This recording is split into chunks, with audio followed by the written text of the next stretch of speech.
Ressenti du TP de physique de XESPCI. Alors, c'est plutôt mitigé, parce qu'en fait, ça dure, il me semble que ça dure 3 heures. Et donc j'arrive, 14 heures, tout ça, tout va bien. On m'a reconnu avant mon TP de physique. Il y a d'abord une personne âgée qui était Alix, je pense que c'est un professeur ou autre chose, qui m'a dit et qui regardait mes vidéos. Du coup, marrant. Et ensuite, pendant que j'attendais devant le TP de physique, il y a quelqu'un qui est passé, qui s'est arrêté, qui m'a fait « Oh, mais tu fais des vidéos, toi !» Et du coup, enfin, voilà, je suis hyper célèbre, en fait. Enfin, il allait en TP de chimie, lui, donc j'imagine qu'il est en PC. Sinon, ça a peu de sens qu'il aille en TP de chimie. Mais du coup, voilà, marrant. J'ai parlé à plein d'élèves qui étaient à l'X, là. Je sais pas si c'est des candidats ou des élèves. Il y avait des gens qui parlaient pas très bien français, mais bon, j'imagine que c'est des gens des étrangers qui ont passé le concours, qui tentent d'aller à l'X, donc force à eux, hein, ça doit être hyper dur. Et ensuite, du coup, j'arrive dans mon TP de physique. Et donc, avant le TP, je vois que dans la salle, c'est que des TP d'élec. Donc j'ai peur, je me dis, oh non, un TP d'élec, ça peut à la fois être facile comme hyper dur.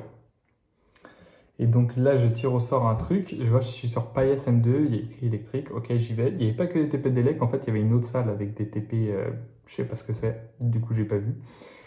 J'arrive, TP d'élec. Il y a une paillasse qui me fait peur parce qu'il y a une paillasse où il y a 6 gros blocs empilés. Je pensais que c'était des oscillos. Et non, en fait, c'était 6 GBF. J'ai parlé avec un mec qui s'est tapé un TP avec 6 GBF. Il devait faire des GBF en dérivation, voir ce qui se passait et tout. Ça devait être marrant. Moi, j'avais une paillasse avec 2 GBF, un oscillo et un multimètre. Et j'avais 2 gros blocs devant moi. Et en fait, ces 2 gros blocs, je savais ce qu'il y avait dedans, c'était écrit sur mon sujet. Et au début, je me suis dit, oh là là, ça va être impossible. Quand j'ai vu la gueule des circuits, parce que les circuits, en fait, d'habitude, tu as, on va dire, je sais pas, 8, tu as maximum 8 composants, que ce soit des résistances, bobines, condensateurs, tout ce que tu veux, des alis. Et là, il devait y en avoir, je sais pas, 30 ou 40. Et des composants, des fois, je sais pas ce que c'est. Enfin, je connais le symbole de la diode électroluminescente, même si on ne l'étudie pas, la diode en PC. Et je vois, il y a un moment, il y a 2 alis qui s'enchaînent. Compliqué, parce que les alis, c'est pas vraiment au programme. Et il y a une double diode, en fait. Il y a un symbole où tu as 2 diodes, donc un sablier avec deux trucs qui partent sur les côtés. Je me dis, mais qu'est-ce que c'est que ce truc? Et en fait, ça va, parce qu'en fait, il fallait pas étudier le circuit, théoriquement. En fait, le circuit était divisé en blocs. Et tu avais 5 gros blocs. Les 4 premiers, ils étaient dans un boîtier noir avec plein de points particuliers sur le circuit. Donc je pouvais relier des trucs à ces points parce qu'il y avait des trous dans le boîtier. Et j'avais une autre petite boîte à côté, c'est le 5e bloc. Et donc première question, en fait, j'ai mis un peu de temps à rentrer dans le sujet. Parce qu'au bout de 5 minutes, j'étais encore en mode, oh là là, qu'est-ce qu'on me demande? Il fallait que je trace une fonction, un gain. Donc je me dis, facile à tracer un gain. Sauf qu'en fait, je ne trouvais pas les points sur le circuit. On me dit, de faire VS sur VE, donc normalement c'est tension de sortie sur tension d'entrée. Et là, en fait, quand tu regardais le circuit, je ne trouvais pas VE, parce qu'en fait, il y avait bien VS à la fin. Et en fait, VE, c'était le début d'un des blocs. Et donc, en fait, mon petit boîtier, il commençait à VE, il finissait à VS. Et sinon, dans l'autre grosse boîte, tu avais VE1, VE2, etc. Donc, j'ai mis un peu de temps à réaliser en fait que c'était ma petite boîte. Parce qu'en fait, j'avais pas capté au début le lien, c'était pas écrit qu'il y avait un lien entre les boîtes que j'avais sur la table et l'énorme circuit. Parce qu'on me disait, on va étudier cet énorme circuit. Donc, moi, je me suis dit, je vais devoir construire ce circuit. Mais non, en fait, il était construit, mais dans les petites boîtes. Donc, moi, je le voyais pas. Et en fait, j'ai réalisé quand j'ai vu que sur les petites boîtes, il y avait les points particuliers qui étaient sur le circuit. Par exemple, il y avait E1 sur la grosse boîte noire, tu avais E1 ici, tu avais E3 là, etc., etc. Et donc, j'étudie ma petite boîte. C'était la toute première partie, c'était étudier la petite boîte. Et je tombe sur je déduis que c'est un passe-bas d'ordre 4. Alors, bizarre parce que normalement, au programme, il n'y a que ordre 1 et ordre 2. Et donc, je tombe sur un passe-bas d'ordre 4, je me dis, ok, c'est peut-être possible, et je passe à la suite et tout. Dans la suite, on étudie du coup le gros boîtier, et on étudie plein d'aspects particuliers sur ce gros boîtier. Et enfin, on trouve des signaux créneaux, des signaux un peu bizarres, genre d'abord ça fait en mode charge condensateur, puis ça revient en bas, etc. Enfin, ça fait plein de signaux très très étranges. Et moi, j'ai bien aimé, c'était assez intuitif, toute cette partie-là.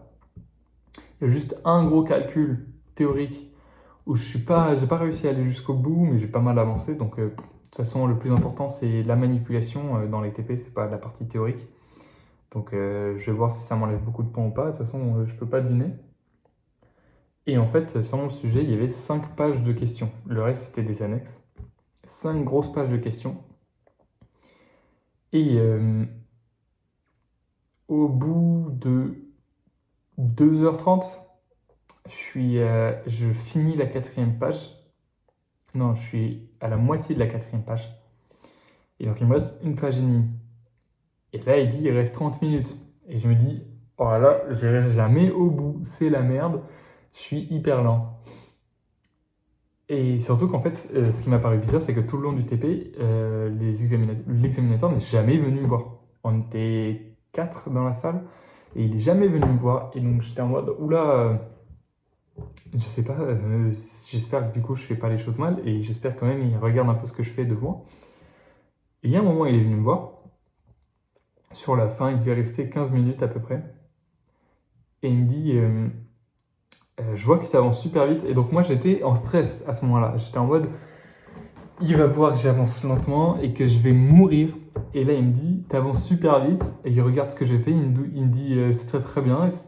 Il continue et je lui dis, c'est quand même bizarre qu'on tombe sur un passe-bas d'ordre 4. Et là il me dit, bon ça va, franchement ordre 4, enfin tu sais pas, le boîtier, j'imagine que tu peux pas deviner en le regardant comme ça que c'est un passe-bas. Parce que tu sais, t'avais des alis, des diodes dedans, t'avais n'importe quoi dedans. Donc non, je devinais pas direct que c'était un passe-bas. Et j'ai tracé mon truc et tout. Et du coup, passe-bas d'ordre 4, j'ai déduit avec la pente, enfin la tangente du passe-bas, du gain en plus infini. Et il me dit, ouais, mais déjà, ce qui peut te rassurer, c'est que tu trouves un ordre qui est entier. Tu as trouvé que ça descendait de 80 décibels par décade. Et en gros, l'ordre de la tangente, si tu es d'ordre 1, c'est 20 décibels par décade, d'ordre 2, 40 décibels par décade, etc. Donc en fait, ça augmente de 20 en 20. Et moi, je tombe sur 80 décibels par décade, donc je te dis que c'est un ordre 4. Et il me dit, tu peux déjà te rassurer que tu n'es pas tombé sur 70 ou sur 35, parce que dans ce cas, tu aurais trouvé un ordre qui ne serait pas entier. Et donc je me dis, c'est vrai, mais il a raison. Donc au moins, je peux me rassurer là-dessus. Et après, il regarde ce que je fais et tout, il me dit, c'est très très bien, il regarde mes dessins, il me dit, ok, nickel. Et après, il est reparti et du coup, il m'a vraiment rassuré. Il m'a dit que j'allais vite, il m'a dit que je faisais les choses bien. Et donc j'étais super rassuré. Et voilà, c'est tout. Et donc je lui ai dit que j'ai pas fini un calcul et il m'a dit c'est pas grave, c'est la manipulation qui compte, qui est vraiment importante. Les calculs, c'est une très faible part de la notation. Et donc j'étais super content, voilà. Et donc j'avais un pull vert que mon amoureuse m'a offert et je pense qu'il aime bien Sofiane Pamar parce qu'à la fin quand j'ai enlevé mon pull, on rangeait nos affaires et j'avais chaud, du coup j'ai enlevé mon pull et il m'a dit très beau t-shirt. Du coup j'imagine qu'il aime bien Sofiane Pamar. Voilà, que des bonnes nouvelles. C'était peut-être l'oral qui s'est le mieux passé, dans lequel j'étais le plus heureux après l'oral. C'est peut-être pas celui où j'aurai la meilleure note, de toute façon je peux pas deviner. Mais c'est celui où je suis le plus content. Mes 2 TP se sont très bien passés du coup, parce que le TP de chimie s'était très bien passé aussi.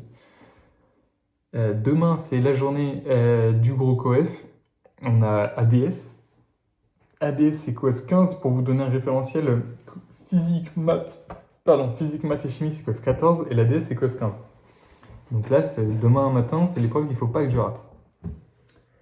Et demain après-midi, on peut se reposer un peu, c'est anglais, ça devrait aller, surtout que du coup, c'est pas des épreuves où j'ai besoin de réviser. Enfin si, j'ai quand même révisé mon cours de physique pour l'ADS, parce que souvent, du coup, je peux relier le sujet des documents à mon cours de physique. Pour faire simple, en gros, l'ADS, c'est une épreuve où on me donne un article scientifique. Ça peut de beaucoup de pages. Je ne peux pas donner d'ordre de grandeur comme ça. J'en ai fait un avec à peu près 20 pages. Enfin, avec une dizaine de pages, mais c'était écrit en tout petit. Donc, s'ils impriment ça gros, ça peut faire une vingtaine de pages. Mais je préfère que ça fasse une vingtaine de pages et que ce soit écrit gros plutôt que ce soit écrit tout petit et que ça fasse une dizaine de pages. Et ça peut aller beaucoup plus loin, je crois, hein. Ça dépend si tu as beaucoup de graphiques ou de dessins. Et en gros, on te file un article scientifique sur un truc que tu connais pas. Donc moi, j'ai choisi physique. J'aurais pu choisir chimie et avoir la même chose, mais en chimie.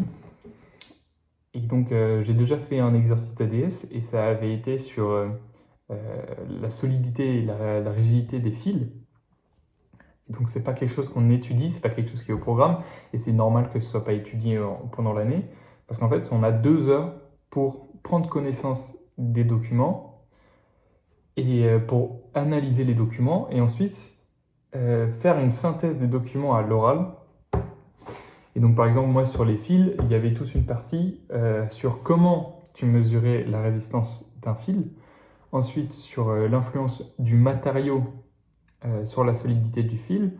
Sur l'influence des conditions expérimentales pour mesurer la solidité du matériau. Par exemple, s'il fait humide, il y a des fils qui vont être plus résistants quand il fait plus humide. Et il y a des fils qui vont être plus fragiles quand il fait humide. Et aussi, à la fin, ça questionnait sur est-ce qu'il est plus rentable d'avoir des fils multifilaments, vous savez, qui s'enroulent, où tu as plein de fils qui s'enroulent comme des tresses, ou si c'est plus rentable d'avoir un seul gros fil, lequel est le plus solide. Donc c'est quelque chose que j'ai jamais étudié de ma vie, et donc c'est normal. Et l'important, c'est de comprendre les documents, en faire une synthèse à l'oral devant le jury, et le relier à des éléments du cours. Aussi, on a des feuilles, et en fait, il faut faire tes propres diapositives à la main. T'as pas PowerPoint, t'as rien de tout ça. T'as 2 heures pour faire un diapo, en plus de ta synthèse. Et en fait, du coup, tu fais tes trucs à la main et tout, et après, il me semble que c'est un transparent que tu projettes. Et donc, ça va être marrant, je vais voir un peu qu'est-ce que ça donne. Et de toute façon, vous connaîtrez le résultat demain, si ça s'est bien passé ou pas, mais c'est une épreuve qui me fait un peu peur. Même si je préfère ce genre d'épreuve à, par exemple, une vraie épreuve de physique, parce qu'au moins, là, si jamais j'ai un trou dans ma tête à propos de mon cours, c'est moins grave. Mais j'espère que j'aurai aucun trou dans ma tête au sujet de mon cours. J'espère que mon cours, je le connais par cœur. Enfin bref, voilà, c'est tout. Et bon, à demain. Une journée heureuse aujourd'hui. Voilà, c'est le bilan.